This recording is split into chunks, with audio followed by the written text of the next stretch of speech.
one of my favourite RPGs, tabletop RPGs that aren't Dungeons and Dragons. I should really do like a what are my favourite editions of Dungeons and Dragons and why, or something like that sometime. But this is what are my favourite tabletop RPGs that aren't Dungeons and Dragons, because I do play others. I used to play more. I now mostly play D&D for a few reasons. Partly it's the old saw really that it gives me everything I need and want, and I can focus on just getting that right. Whereas when you're playing lots of systems, there is a bigger system node, isn't there, in your brain. But I do like other systems. And I started actually on other systems. I first played D&D. I might have first played D&D only in about 2000. I mean, apart from Baldur's Gate and stuff, in about 2008, 2009. I played many RPGs before then, and had a couple of shorter campaigns as a young, as a teenager or whatever.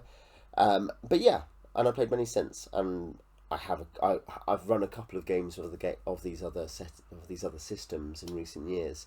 So what I'm going to do, I'm going to list 5 at the top 5, but I'm going to actually mention 8 because I'm going to have a healthy, generous, honourable mentions section. Mostly just, and I'll mostly just say I like this game and then move on, and then we'll talk in more detail on my top 5. So first honourable mention, Tales from the Loop. I have an ongoing campaign or game which we play a couple of times a year with friends, all very busy friends who live near me. It's a in-person game. Here are the character sheets, in fact. Tales from the Loop is a sort of mixture of Goonies, Stranger Things, and The Breakfast Club, and it's at the kids' end of stuff, so it's more like Goonies and Stranger Things, I guess, and it's about high-tech, weird, wacky stuff, and robots, and so on. Role-playing in the 80s that never was, based on some Swedish guy's art. What's his name? Does he have a name? Surely he has a name. Simon Stalenhag. And yeah, it's mostly still a simulationist game, but it has a touch of story game stuff to do with like certain mechanics based around character traits. It's a fun game. It's a very interesting experience seeing people who I otherwise mostly play basic D&D in a very light style. You get different prompts going.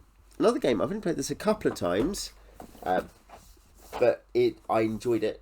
It's a kids game, and I want to play it with my own kids soon. Then again, my eldest son already plays D&D, so this would, I guess, have to be a very different experience to that. No Thank You Evil by Shanna Germain and Monty Cook. It is a Monty Cook game. Partly I just like the physical product here. It's a really satisfying physical product. It has a fairly generous amount of stuff in the box in terms of it has dice, tokens and cards. It's very much here's a bunch of extra stuff, but also it has several adventures is more the main thing I'm thinking about.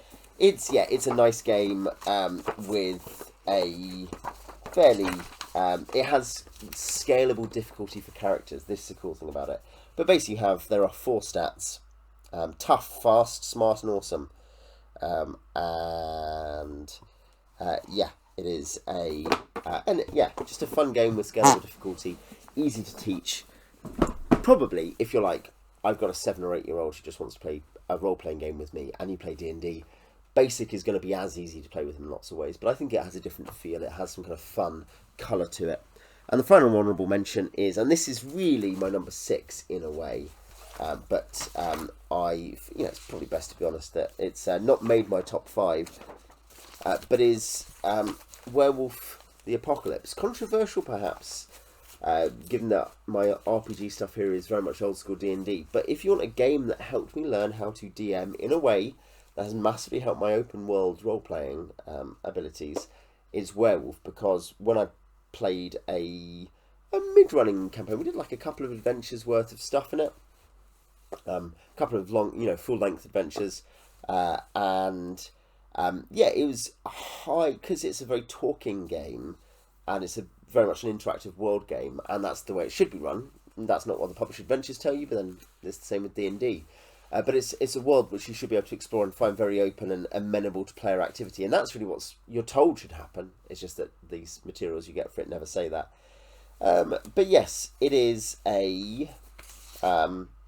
it's mechanically an interesting game. It's all of that old World of Darkness stuff, and I played a lot of it. This could count for the entire old World of Darkness, which, as I say, I played a lot of. But really, this is my favourite. I also do like Mage and Changeling quite a lot. Though my first game, pretty much my first RPG, second RPG, was Vampire: The Masquerade. But Werewolf, I think, just has it reaches the highest level of metal of all of those, and that's not necessarily, if I was absolutely pressed, my favourite. I'm not sure what is of those I've mentioned. It's the one that taught me the most and the one I played the most, and so I'm very grateful to it.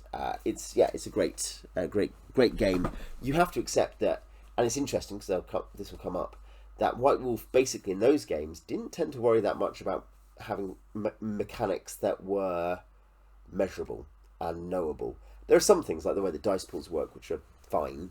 You know, you can work out your probability of getting successes or a certain number of successes, but it's one, slightly less transparent to begin with, and two, once you get into some of the stuff around, not so much combat itself, which is fine, but like abilities and spells and gifts and stuff, because every supernatural has loads of gifts, you kind of get to being like, well, okay, you know, you've got to make a lot of calls, and not all of it really makes mechanical sense. Let's do the actual top 5. And I might go slightly longer on these than I have on the on mentions. I may not. It depends on the game. The first, partly just because it's one of the best products ever, is my Mouse Guard. It's the second edition or whatever it is. It's the role-playing game box set by Luke Crane and David Peterson. By Luke Crane. It's a Burning Wheel thing. It is a story game in terms of its core mechanics. But yeah, the product is great. That's one thing, is just if you're going to make a product, the comparison to the D&D starter kits, which are okay in terms of the stuff that's in them, not amazing. And I guess they might be cheaper pound for pound than this was at the time. But yeah, it is that it's like they're much less intentional. There's a degree to which there's just stuff dumped in and it's not all particularly sensible stuff. But here, I just like ergonomic boxes. You have the top tray with decks of actions which you can use for selecting actions in conflict, particularly. There's also other stuff though. I'm trying to think what the other cards are because I haven't played for a couple of years. I don't think I've played before the plague. But yeah, you have those are cards for choosing what action you have. There's it tells you basically how different weapons and things and different actions do against other actions and other weapons and so on. So yeah, there's equipment in them too, and there are also condition cards if you're injured, if you're angry, if you're tired, and how you recover from it.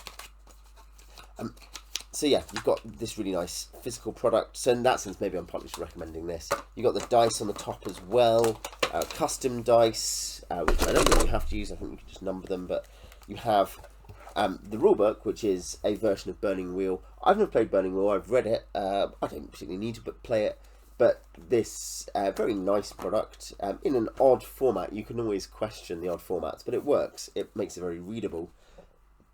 But yeah, with lots of stuff, lots of rules. A big thing is it has a little bit, it should be said, it has a little bit of simulationist. Basically, let's say there are two types of role-playing game tabletop. There's the simulationist one where you have stats which enable you to decide to do an action that is that stat. And by that I mean basically the challenges are, you come to a wall. Can I roll my climbing stat to see if I climb over it? And that's the only thing that happens. In terms of the core mechanic.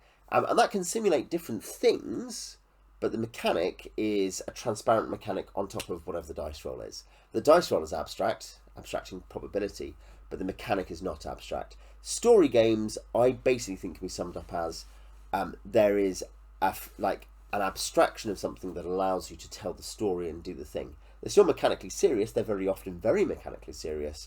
They're not really my kind of game on the whole, but they are mechanically serious. But the point is, it's not so much that you're like, I just want to do this and roll this.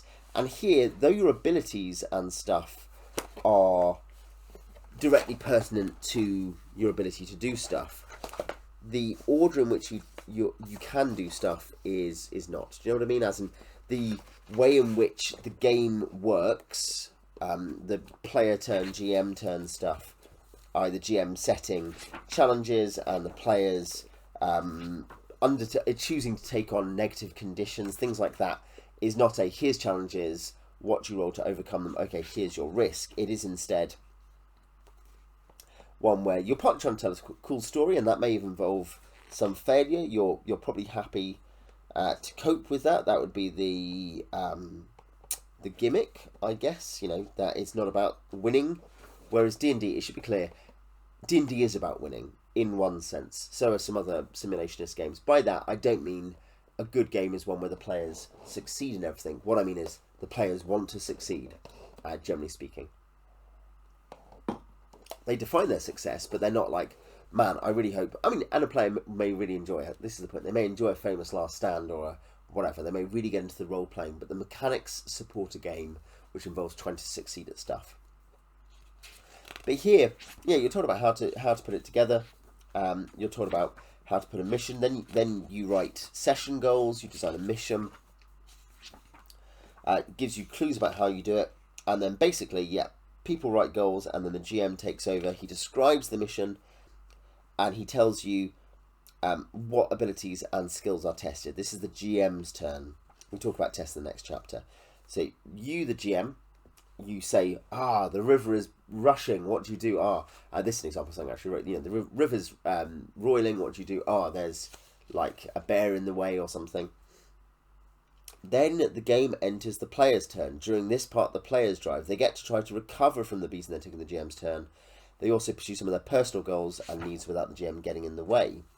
So this structure, that the standard mission involves the standard individual mission, though I suppose a mission could be several. It could be a meta mission. Is that the GM gives them weather, wilderness animals, and mice or monsters to overcome. There's limited recovery options. There are obstacles. You're having to succeed, and if you fail, you take damage. You might choose to take damage in some cases for other reasons. You move to the next obstacle. The players are describing their reaction. For instance, I climb the tree to get a better look around. Or they hatch plans in character. We've been on the road too long. Liam, you're a good scout. See if you can spot the grain peddler nearby. And you're suggesting plans. The GM is adjudicating that and saying these are the options. Players can clash. The idea that PvP in one sense can happen is perfectly reasonable. And then the player's turn ends. And the standard session has a GM's turn that lasts for 1 to 2 hours, followed by a player's turn. But the idea is there could be longer ones. You're playing a session that represents a whole season. You might have a few different things going on. You might have extended missions. They do account for these different play styles. It makes it, you can do a one-shot based on a GM's turn and a player's turn. And that's actually a very normal one-shot structure. But you see how it is not the case that the mechanics are a referee tells you the problems, you use your skills to solve it in this open context. I roll this to do this. You might do that, but the GM is adjudicating in a very active way. Your objectives as a character may not align fully with mission success, and you might want to do stuff that doesn't align with that. There is a part of the game where the GM might help with some stuff, but they are not driving the game. They give you the obstacles, you resolve them successfully or unsuccessfully, then you do your stuff. Rather than like mission versus downtime, all of it is a core integral part of the game. The mechanics, the actual, I'd say low levels particularly, challenges are pretty tough, it should be said. You realise also, particularly things like the animals you might be dealing with are often exceptionally unpleasant, with lots of attack bonuses and ability to do stuff and whatever else it is. Let's see if I did find them before. Where are they?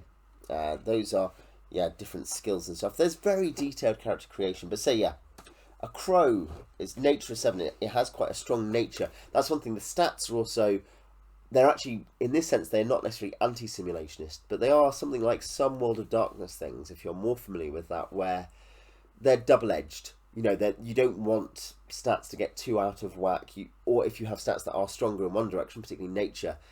Very naturey mice are actually quite cowardly mice, because mice are quite cowardly. Whereas nature for a crow is mischief-making, scavenging, stealing and flying. For a fox, it's learning, stalking and tricking. For a green snake, it's insect hunting, hiding and slithering. So nature is different for different animals. And so for a mouse, a high nature might mean they're quite cowardly. But you need some nature, because nature is used for a bunch of checks, and so you need to balance the kind of upsides and downsides of this. One thing that I'll go through, there are 2 more booklets, New Rules and New Missions, and the final thing is a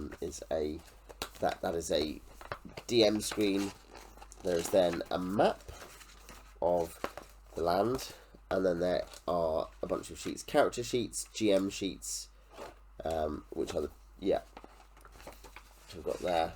And the GM sheet, that's me having recorded the party that I was playing, and these are characters, which, which I think that was these were ones we used in one. Robin and Quentin, I think they are actually from, they're from a sample party, and I did a sample mission as one game I've run. I did some homebrew for some other stuff I've run for another couple of sessions. And that's one thing I've probably played Mouse Guard like 4 or 5 times, so I wouldn't want to claim to be an expert, but it's something where, that is still 14 hours deep or something. But yeah, the new rules and new missions book is in this. I don't know how they now publish it. You'd have to see. I don't know if it's in print. But there are new weapons with new abilities. There are mounts. There's new towns you can go to, which have, and the point is, towns have particular skills available. And so you can see yourself pointing people to places. All of it, by the way, because the art for Mouse Guard is obviously great, is great. I've got David Peterson's Wind in the Willows. Not that he wrote it, you understand. Kenneth Graham wrote it, but yeah, you've got new templates for a mission of Mercy, and then Dam Beaver, which is Dine, which is which I think is also in the core book, which was an adventure I've run, and that's about them trying to deal with a beaver who's wrecking stuff. Danger on the Scent Border, with a party led by Bastion, so and Chaos and Copperwood. So you have 4 missions in there, and then you have a couple of missions in the core too. So it's quite generous for. Here's one thing, is that this kind of game, maybe if we're honest, thrives more than some, and I think this is true for lots of story games, it thrives more than some on, it is able to thrive on the one-shot format, on not being something super deep. Whether or not it's that you make your characters and you run it once, or whether it's you get pre-gens, it is one that, precisely because it's one where you're being told, here's your objectives, or you're writing your objectives, you have quite set role-playing expectations, and the mechanics push those role-playing expectations where you are as likely as anything to want to do things that may disadvantage your party if they either give you a long-term advantage or if they help your individual mission. I think because of that, you suffer less from just being told, here's your characters, this is the story, and you're more likely to be satisfied. This is, I think, a disadvantage of story games. For me, not for everyone, some people like this, but you're less likely to be dissatisfied by having a short amount of play, because you're like, oh man, I've really experienced that story, move on to doing something else. Whereas I think the great simulationist games, much like a more addictive video game, the big 100-hour RPG on the computer or Xbox, for that, I think a big thing is that you're like, I can just do stuff, I could go and explore stuff, there's so much to do, I just want to become better at this. That's less of a motivation here. Core book, it's Find the Grain Peddler, which is from one of the books. So is Mission of Mercy, actually. So those are the core characters. Deliver the Mail, which is Dine's first one. Trouble in Grass Lake. Is that it, possibly? I think that might be it, yeah. And then we get recruitment and clues for players. Yeah, great. So yeah, it's a good game. It's a really beautiful product, and as an example of, I think, some of the best in terms of thematic match and ability to help you tell in a very high descriptive way stories. It is a better story game than Tales from the Loop. Tales from the Loop is a hybrid. This is much more of a story game, and it works really well at that level. And it has the disadvantages I see in story games, but it is such an excellent realization of using mechanics to help you tell a story together, in terms of that verbal storytelling driven by character motive rather than by player motive. I think it's a really good example of that. Game 4. Exalted. This is 2nd edition. This is the one I own. I have a couple of 1st edition ones. I did play 1st edition. I had PDFs of it, printed some of it out, played a little bit, but I've played more Exalted 2nd, and have run a duet campaign with that run a decent number of adventures, actually, and which I'm sure we'll get back to at some point. Always looking for another opportunity to run it. Exalted is, it's this kind of it's a like Avatar: The Last Airbender. It's an American anime world. It's a forerunner to that. It is a world obviously inspired by various kinds of Japanese, Chinese, and Southeast Asian mythology. In that sense, there are other examples of that in the genre, aren't they? Aren't there? But this particular one, the big thing is it's kind of manga martial arts is the big thing, and it really cut its own niche and moved. And I think a real accomplishment is that it's not simply a really good version of the Western versions of fantasy Japan, fantasy China, fantasy Southeast Asia. It becomes its own thing with its own very, very deep mythology, and its own kind of exhausting and exhaustive world with a lot of reasonable supplements by White Wolf standards, long as ever, texty as ever, but genuinely reasonable. The big thing here compared to a lot of World of Darkness games, even the revised edition late era games of old World of Darkness, is that Exalted is actually crunchy and seriously crunchy and has rules that, generally speaking, work. It has incredibly detailed rules about particularly charms with like complex charm trees and stuff. And yes, there are still things where you're like, here's the thing with World of Darkness, particularly old World of Darkness, you get stuff where you're like, I do not believe this has ever been tested seriously. You got that a bit. Anyone who played any 4th edition to moderately high levels will say the same. This has been run maybe once. No one has really used this. You know, there's such a small sample of like play testing that you can't be sure. And that's certainly true with old World of Darkness stuff, where you get powers which it's not clear they work mechanically, which is a bad sign of their playtest status. Exalted is less like that, but you still definitely get some high-level charms and high-level options for Stronghold and Mance abilities and stuff like that. They're a bit like you're not sure. But the big thing here, again, beautiful physical production. I know some people will be like, man, I just love my... and I like my 2 or 3 column stuff as much as the next man. Watch my reviews on it. But it is nice. You get a manga at the start of each book. There's not loads of in-world fiction comparatively that you get manga in the books. But the big thing is that it's a exhaustively imagined world in a way that I don't think is a bad thing. I don't mind having a world detailed for me. It's why I'm buying books from you, is to give me ideas. And it has mechanics that actually make it work. There is an irony that the core is about... basically, the big thing is, for the core setting, there is one other key setting presented, Dreams the First Age, which I own. It's quite a nice product. But the thing is, it's the Third Age, and you've gone through this period of decline, essentially. The First Age, you have the servants of the unconquered sun, the Solar Exalted, rule the world on the unconquered sun's behalf, and all the other Exalted and the mortals all go underneath them, except in this beautiful kind of basically science fantasy world with amazing technology. These Solars have been cursed by the primordials they helped overthrow, and it corrupts them and it turns them evil, or at least, and not all of them are evil in all, of course, but it turns the society basically very cruel, is decadent and cruel. And then it's overthrown, and the Second Age is this amazing time in lots of ways where the terrestrial Exalted rule. They've kicked out the Solars and their perverse spouses, the Lunars. They're in charge, and it's great. But that, of course, under the Shogunate is also not perfect, and eventually, as disasters begin to strike towards the end of that era, we move to the Third Age, and the Scarlet Empress saves the world and creates this. Very much is a Bronze Age. We are in a kind of golden, silver Bronze Age, and not quite, it doesn't quite map to the metals in this. Actually, there are sacred holy metals and magical metals, but you get the idea as it goes down that decline. But now the Solars are coming back. For some reason, the Solar souls are being reincarnated again, and they always have been a little bit, but they're coming back in force. And so you have heroes who are here to deal with this, and they have a heroic spirit to begin with, whatever the curse, and they want to help only people who really have a great destiny even get a soul. They're incarnated because of that, and they're a threat to the Scarlet Empire, and they've got to be on the run. But they are very powerful, and a big thing is that you're going to go from being very powerful in a local area to becoming more and more powerful, and eventually dealing with these sort of insane.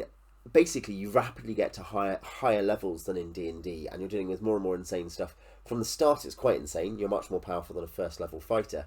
But by the end of a reasonable campaign, it's mental. Everything's crazy. You're dealing with world-ending stuff in a way that is much deeper and broader spanning than most D&D campaign endgames in the classical sense. And not that you can't do that with D&D, but you get my point. And that's great. And there's all these other kinds. It's very much like World of Darkness. There's a palette and panoply of weirdos you can play, and it makes lots of sense in Exalted, because you're like, oh well, it's this enormously populated fantasy world with all these supernatural beings who've been put there, and they're not hidden, even though some have to be in hiding. They're not kind of like they're in our world, but they're behind the scenes, and there's 30 vampires in your town of 100,000 or something. It makes more sense organically than that.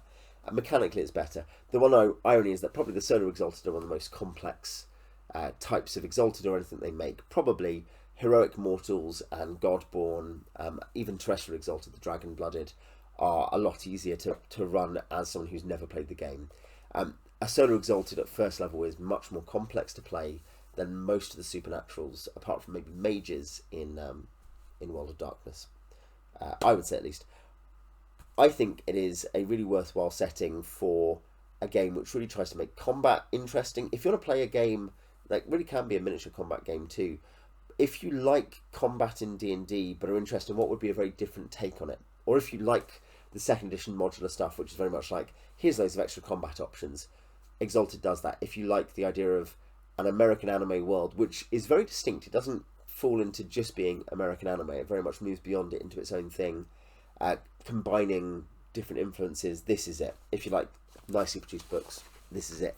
I've not played 3rd edition, don't know anything about it, don't take a view on it. It's the same with all the 20th editions of the World of Darkness. I think I've read one book in that range. I'm not against them. I don't have a view on them. But yeah. Okay, 3rd. Deadlands. This is Deadlands Classic, the only Deadlands I've played. I have read D20 books, don't like them. As much as I can cope with D20 as a system, I still basically use it in 5th edition, my 5th edition game. It's bland, I think, for this. And Savage Worlds is probably a mechanically purer system. It's not a very pure system, it's kind of still dumb. But I think the fact that you have such a thematic array of things going on, including magic card dealers trying to make spells using actual hands and their cards, and initiative being based on card drawn, that's a useful probability mechanism, in fact, and stuff like that. I think it's great. I think the idea of a fantasy western, in the sense of it's the Weird West. I have the Weird West, the Wasted West, the apocalyptic one, Mad Max, and the Way Out West, the kind of aliens / I'm trying to think of there are, I guess nowadays, wow, Avatar, the other Avatar would be the comparison, but there are other comparisons out there of the kind of far distant space marshals. Star Wars obviously draws on that influence and feeds into it, which is Lost Colony is the name of that game, Hell on Earth and Lost Colony. But this is Deadlands, the Weird West, and this is the one I've played the most of, comfortably. It is one I've run I run one interlinked campaign with many players over the years, though again not for several years, and did one-shots as well. It's a thing where basically, and this is something which for some people is dicey now and has certainly been retconned and jumped about a bit, but the big gimmick is published in the mid-90s, is that on the 3rd day of Gettysburg the dead rise and and essentially you get an impasse in the American Civil War, and this creates a thing where eventually there's peace and a ceasefire, or at least I should say initially there is still war, but it's very much sometimes it's proto First World War, but often there's very big lulls because just people, they can't afford to operate at that level of intensity. But it turns out there's lots of magic going on. Magic has been let back into the world by an angry shaman, the leader of a band called the Last Sons, whose tribes have been exterminated. He lets out spirits. He wants the evil spirits to come and help, but it also means lots of other crazy stuff happens.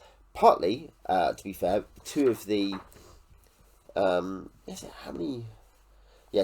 of the 4 magic forms, I guess 5 if you count, being harrowed, like a sentient undead. But hucksters and mad scientists both actually rely on evil spirits, but they're not evil. They can do their stuff for good, but they're very wild in their magic. The blessed, the various forces of divine good in the world have sent their more power to help their blessed in need. and shamans. They're Indian shamans. There are also like martial artists. There's also in Savage Worlds. There's also Deadlands Noir. Is another setting time for it. I don't know if there are any others at this point. Deadlands Noir is fun as well. The system is not one I've run particularly. What I like about it, I like the funky setting with this kind of like it's the West, but it's not. There's not one government settling it all. There's all these different factions. There's a race to build railways. There's steampunk stuff all over the place. There's magic. Some of those are magic card deals. I love westerns. They're my favourite genre of film, probably. I think still, I'd say, and it's all of that mashed together. It's most of my favourite things mashed together in a game. It's mechanically ridiculous in a way that I basically enjoy. I don't mind. I think it can therefore kind of trend maybe more like, and you see this if you watch any stream Deadlands, it more than most streamed games, and all stream games kind of virtual stream games end up pinpointing the camp. Deadlands goes there quicker for some reason, in some context than others. But I think there's something else there that can be a game which is not a serious game. I don't think it can be a serious game in the way that some games can be. But I think it can be a high-octane action game with cool stories you remember afterwards. And I think the array of weird stuff in the world is super memorable as well. I don't think this is the first edition. The second edition, the revised, which split the DM and the player's guide and added what was a companion to this book into mostly split it between the two. I don't have that, though. I had the PDFs. There's not many mechanical differences, but yeah, there are some nice illustrations. You've got Badlands Devil Bats. There's loads of cryptids in here, by the way. California Maze Dragons, yeah, because half of California sunk in an earthquake. Desert Things, Dust Devils, Gremlins, Hanging Judges. Yeah, it's this American Gothic cryptid story. Jackalopes, Mojave Rattlers, Night Haunts, Wall Crawlers, Walking Dead, Tumblebleeds, which, very serious problem out there in the West, I'm sure, and Wendigos and Werewolves. I think it's just fun, and I think having games that have that feel, that basically, like, there is it's a simulationist game, but a simulationist game with ridiculous mechanics, and it lends itself, perhaps to camp and silly stories, but prior to that, to high action, chaotic stories. And I think that is something it does better. D&D, as much as people play D&D like that, and basic, some people really play basic like that, D&D at its peak performance, I don't think is that game. I think D&D at its peak performance is this sort of quite measured strategic game that descends into chaos when things go wrong. Deadlands is always chaos all the time. My second favourite RPG that is not D&D is Legend of the Five Rings 4th edition. I said about American anime. This is an American anime, fantasy, Japan, China, Southeast Asia. There's a great saying. You get Rokugan, the empire here, is not Japan. What is meant by that, of course, is not it doesn't take inspiration, but rather that when people say 27 years ago, when this game started, the card game, it's based on originally a card game, which I played a lot of at one point, over a couple of different editions, 3 different editions, 3 different editions. I think, 27 years ago, you screwed up the way the naming conventions work, and some of these names don't make sense. You got to change it. We're angry. Well, no, it's not Japan. It's a defensive mechanism, but it is basically fantasy Japan. Now, it has its own deep mythology and everything else going on. Yes, but I would say this is the apotheosis of the game that tries to take a mythology. I guess first ed, second ed, Oriental Adventures for D&D does a bit of this too, and I do have time for that. Barring, can't share the name, but the rest of it I have time for that a lot. I think there's lots of good things in it, and I have run games in it. So it's good, but I think it's something where this realises both its own identity and ultimately realises, therefore, the Fantasy Japan identity a lot more than Kozukura. Kozukura is great, and it has some interesting twists, but it's less detailed, and it's so much closer to a first reading of Fantasy Japan, whereas Rokugan has iterated. There's so many crazy things in it. There's so many fun things. There's these great clans with all kinds of different traditions. There's it's a sort of interesting mashup of Sengoku and High Medieval and late Yamato Japan in different ways. There are tiny bits of Buddhism, and certainly there's some monks who are quite Buddhistic. The Asako monks I'm thinking of more than anyone. But there's also, it's very Shintoistic. Shintoism is the base religion. It's also got kind of bits of other stuff, Taoism and other religions feeding in. There's zombies and monsters over the border in the Shadowlands. There's like snake people, there's rat people, and all other kinds of weird things.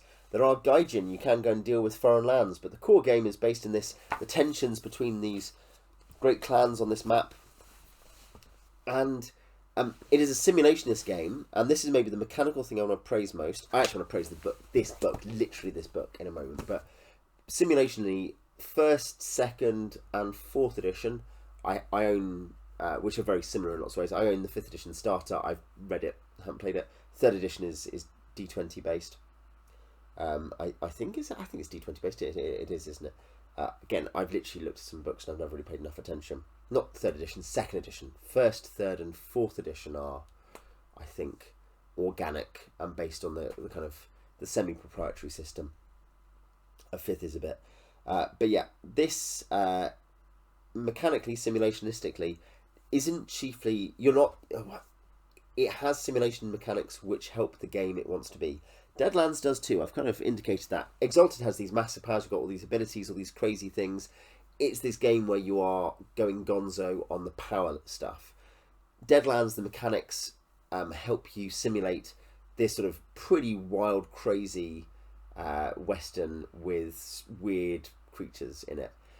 This one, it's in the way in which it's got the basic thing is a D10 pool system like World of Darkness, but it uses TNs, not successes, so it's like Deadlands. It also has a unique thing, which is that you roll a wider pool and then you keep a smaller pool based on your ability score. So you add the skill and anything else to your ability score, and you roll that pool, but then you only keep the ability score. So you're trying to hit the target number based on that. Probability is actually pretty annoying to calculate there if you're into that side of it. It does mean there's a different game. It means the levers you have to push things are different. Mechanically really interesting. And it's probably a bit cleverer, a little bit cleverer for that because of the things you can do than, particularly than Wall of Darkness, but probably also than Deadlands. I think it's plainly learnt from those games. It's a cousin and descendant of those games. It also, like those games, emphasises non-combat skills a lot more in terms of the direct mechanics than D&D. And that's a kind of complicated thing. I like non-weapon proficiencies in 2nd edition. Obviously, 3rd, 4th, 5th have whole suites of skills, and 3rd and 5th do emphasise non-combat uses of them, amongst other things. So does 4th, technically. Persuasion or whatever is a skill. But the big thing is how much this is a game where plenty of adventures should not need to include combat. I'd go that far. More than most games, more than most tabletop role-playing games that are simulationist, not story, L5R shouldn't need to require combat. It can be highly, highly social, highly, highly creative in terms of like, this is what I'm going to do. You could be playing an artisan at a court meeting and there's intrigues. There might be some possibility for combat. Your friend who likes dueling might be in a duel in the party, but you don't all do that, do you? Because you can't do it. You're crap at it. But you might do something else like, I'm going to be in an art competition, or I'm going to come up with this idea, or I'm going to, there's forgeries going around of art. That's incredibly scandalous in fantasy Japan. What do we do about it? Maybe you use your skills for that. And that, of course, both lets you use the dice system, but also points you away from it. And so the simulation it offers via its mechanical, not just its setting, but its mechanical priorities, does stuff. And that's the sign of an effective system. It makes gameplay possible. And certainly it is a very different experience. I'm currently playing a short run of this with my wife and Tom, who plays in my streamed games. We're playing some while some of our, other members of our Dolmenwood group aren't around. But it's a reminder, having not played it again for a few years. And I played it at one point. I played in Winter Court 3, which was a couple of months long, very intense play-by-post.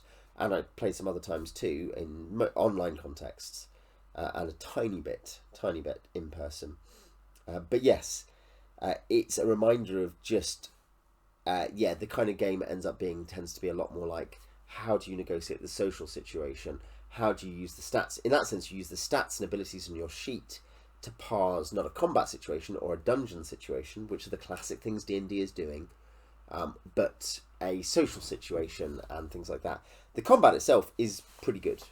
It's actually very functional, very simple. It's very approachable, and there, you're going to enjoy the individual schools, the individual things that different types of combat character can do, and that's a big thing, is that you have a very much an iterative character building system, like Deadlands, like World of Darkness. You have your 10 abilities or 8 abilities organized into 5 rings.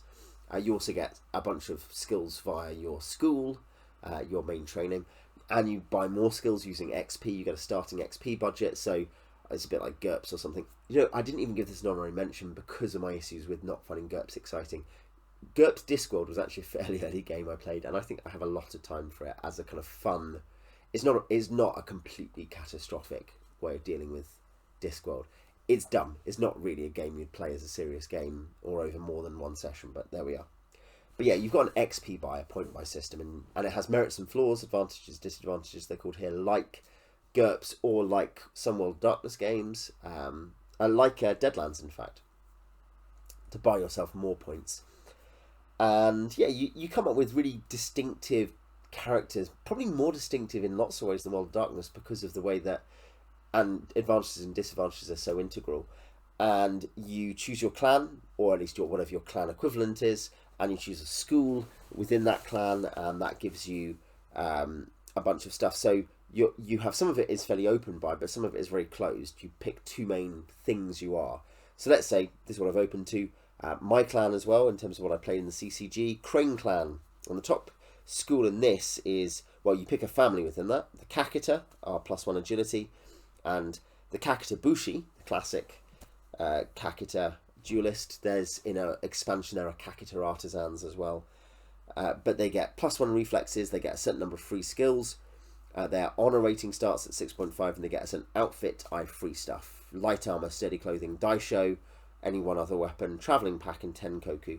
And then they get a rank in their school, the Bushi school, which boosts their initiative roll and helps their attack and focus rolls while they assume the duelist stance, the center stance. It also applies during the combat round following on which you assume center stance.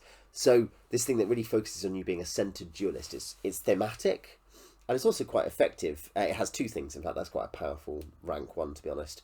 One, you're screwing around with initiative based on your dueling ability, but also you're then gaining a +1k1 for all relevant attacks when you are being a duelist, even if it's in combat rather than a duel. But you go to a different one, and I'll just do one more. Won't stretch the point too much to bore you. Let's get someone I don't hate. The Akoma Bard School. Well, the Lion, this super honourable military clan, you're going to get the Akoma get +1 awareness, but then also +1 intelligence. You can mix and match these schools and families, of course, but the proprietary school of the Akoma are bards, and so you get intelligence, you get a bunch of skills which are much less militaristic than the Kakita Bushi. Courtier, etiquette, law, storytelling, sincerity, etc. And then Herald of Glory means that you get precise memory for free without paying for it, and you are able to publicly brag on behalf of someone else, and with a reasonably difficult role, they get glory. So you can go around bragging about your friends, as long as you're willing, you're good at that. It may be done a number of times per person per month, equals your school rank. So that's weird, because that's just a support mechanism, but them getting glory means they do more stuff. This is really open to a long-term campaign in a way that, say, Mouse Guard isn't. Some of these games, it's tough. Exalted is open to that, I think, very much. Mouse Guard doesn't need you to do that, and maybe because the digestibility of I've done a story almost discourage you.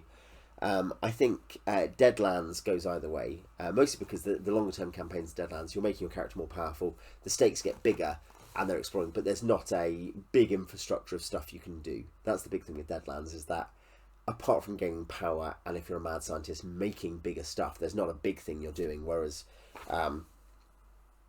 in L5R, there's lots of stuff you can do, basically. And you can imagine yourself doing, and you can get promoted to do, and it's mechanically somewhat supported, particularly once you add in expansions. But yeah, the final thing I'll say is, because I think you'll know what I think about this and whether you would like it, is that the 4th edition rulebook, which is pretty hard to get, 4th edition obviously had short print runs. You can buy the PDFs or find them or whatever, but the 4th edition book is maybe the best core book of any RPG that I own or have read. And there are some that I like that I'm like, they have a similar exhaustiveness. I think there's an Ars Magica I read that maybe was like that. But what I mean is, this book, when you read threads, what books do I need to play L5R 4th edition?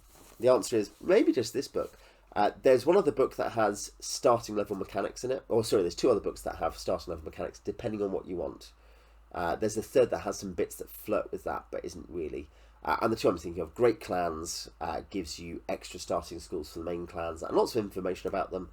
And Enemies of the Empire gives you more monsters, but also gives you some of the non-human, potentially helpful allied species, Nezumi and Naga particularly, and gives you playable versions of those. So there's only a couple you'll be like, I need physical copies. If you prefer physical copies, which I do, most of them as resources you could do with PDFs or just not do with at all. There are some settings and adventures out for it, particularly if you adapt to older stuff, which is reasonably adaptable. There's also a 3rd edition version of the companion game, CCG Legend of the Burning Sands, and there was a 4th edition conversion of that. So that's Fantasy Arabia, but you bring in a bunch of other factions into that, Fantasy Egypt, Fantasy Rome, eventually, the Yoda tie. So yeah, this is just an incredibly complete book. It has in very large numbers of spells, very detailed character creation in general, all the rules you need. Pretty okay. It doesn't have enormous numbers of stuff that's like natural creatures or monsters, but then you're not fighting lots of monsters comparatively. So many of these things are going to be social or whatever. There's going to be a massive mixture in a normal campaign. And yeah, that's something that could be expanded, but it's not bad here. And you have such detailed stuff in, I'm thinking in chapters, in Fire and Water, those 2 chapters. You essentially have such detailed stuff about virtually all of the character options you could possibly want. And it's not just that you get the Great Clans, you get all of the other fringe stuff in the core book that aren't non-human, basically. It's an incredible product. One of the best ever. Compared to D&D, where you get, say, to compare class for class info, options, this has so many more character options than D&D 2nd in the core. D&D 2nd expands that massively outside the core via player handbook reference. But yeah, that is my number 2, and probably I may go shorter for this, we'll see. But Star Wars, the role-playing game, the D6 edition. This is the 2nd edition, expanded and revised and expanded. This was my first role-playing game. It is still one of my favourites. It was fairly heavily worn, similar to my 2nd edition Player's Handbook and my for D&D and Werewolf, actually. Pretty battered. This I just have an enormous amount of affection for anyway. I think it's physically nice. I think it's got lovely look at the characters. Look, it's Luthen Vale.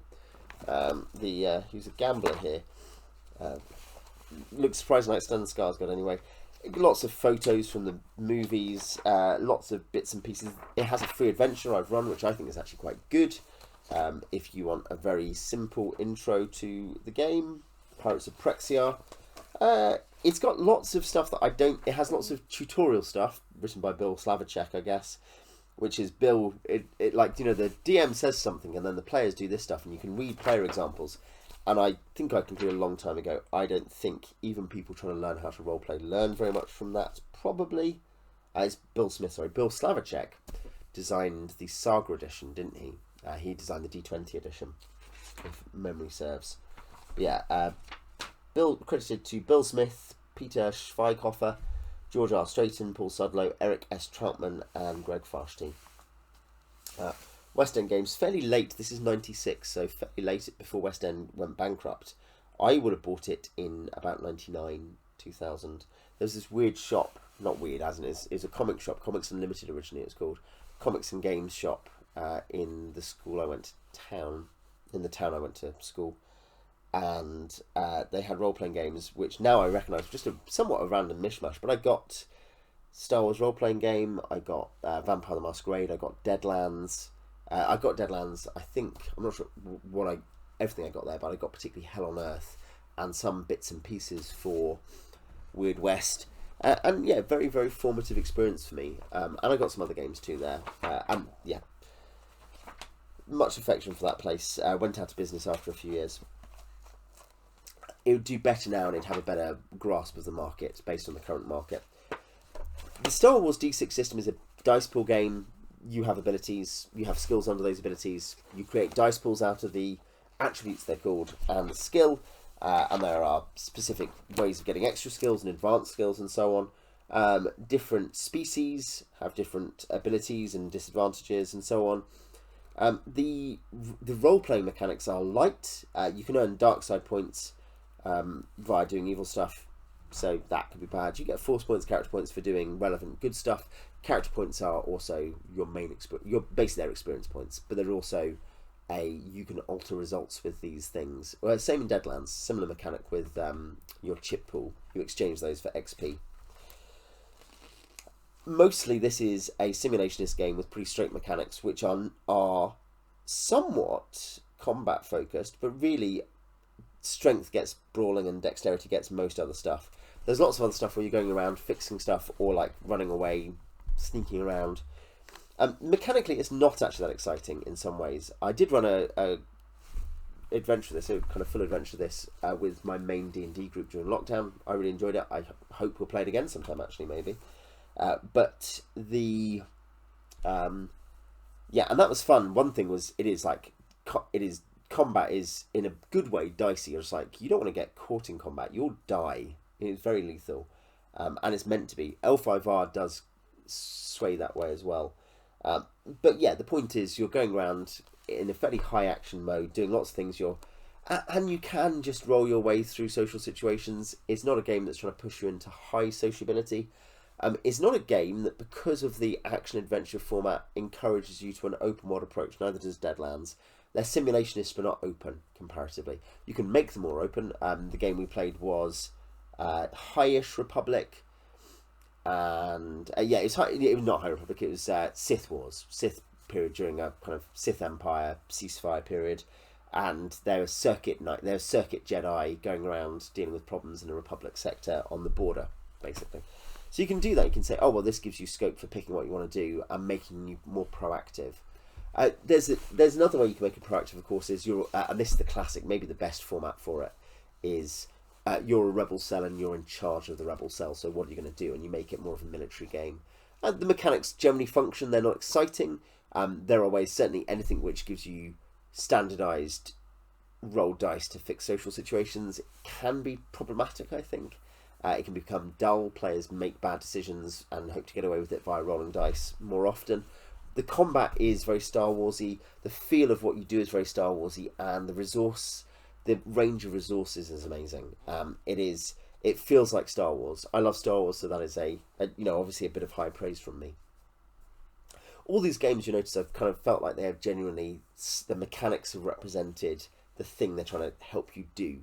And particularly the simulationist games, I think that's a really big achievement, because story games, you're fudging it already. The mechanics are abstracted.